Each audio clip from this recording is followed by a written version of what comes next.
Salam. Today we're going to be making a spicy condiment, green chutney.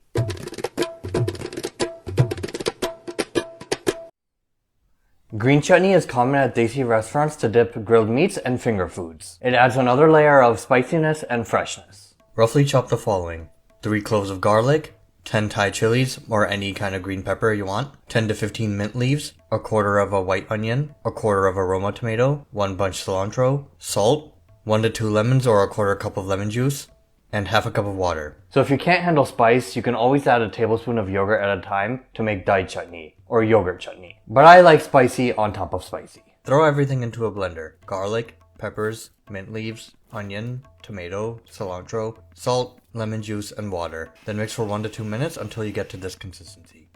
That's it. Bismillah! Green chutney is spicy, sour, and fresh with a hint of saltiness. I love to dip in samosas, pakoras, kebabs, any grilled meats. Let me try the yogurt one. So this one I had 1 tablespoon of yogurt and 3 tablespoons of the chutney.